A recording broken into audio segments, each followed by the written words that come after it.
Thanks, Meanwhile, Ed. Republican Congressman Jim Jordan of Ohio breaking his silence tonight about claims he ignored sexual abuse while he coached wrestling at Ohio State University nearly 2 decades ago. He told my colleague Brett Baer in his first extensive interview on all this that the allegations are bogus. Conversations in a locker room are a lot different than people coming up and talking about abuse. No one ever reported any abuse to me. If they had, I would have dealt with it. And what bothers me the most is the guys that are saying this thing, I know they know the truth. I know they do.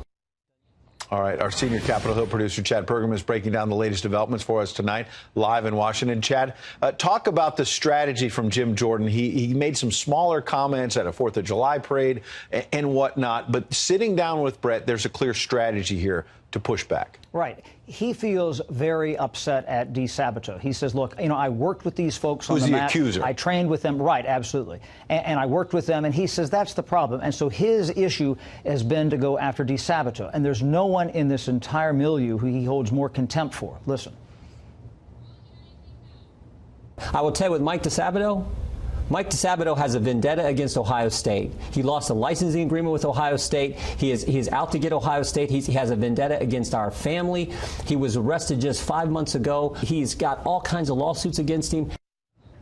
But here's the problem. There are so many people involved in this who seem to be credible, who've come forth, who aren't named Mike DeSabato. And that's the problem for Jim Jordan, that there's about 5 or 6 people here who say, wait a minute, Jim Jordan did know about this. There are people who knew Jim Jordan, who like him, who say, wait a minute, he needs to speak up.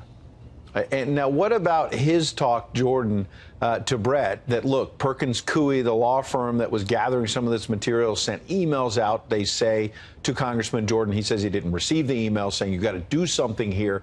Perkins Coie has a lot of business, not just the Democratic National Committee, but in the last election, we've all heard about how Perkins Coie was a law firm representing not just the DNC, but Hillary Clinton, and was involved in putting together the anti-Trump dossier. Jordan seems to think there's a political motive here. Yeah, and Jim Jordan said, he called it in the interview with Brett, he said that's the Hillary Clinton law firm. And he said, I think it's funny when I go and I take on one of these witnesses at these hearings, every liberal in the country can find my email and find my phone number and call up and express their views. He said, and they can't get a hold of me.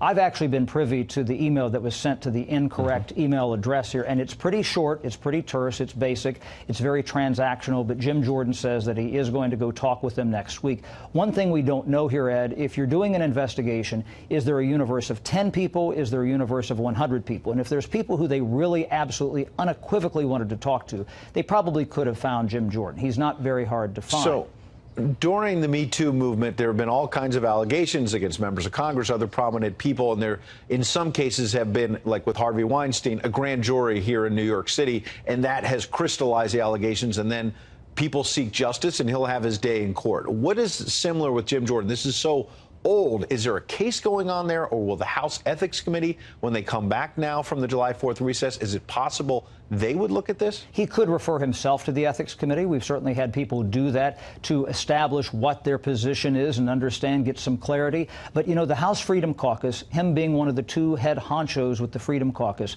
they're going to have to make a decision when members return to say, wait a minute, is there a cloud hanging over Jim Jordan? Is this a distraction? Can we weigh in on this? I've noticed that members of Congress have not been returning many phone calls. I did talk to some tonight, and they're kind of circling the wagons. They don't want to be associated with someone who might have an ethics problem like this, Ed.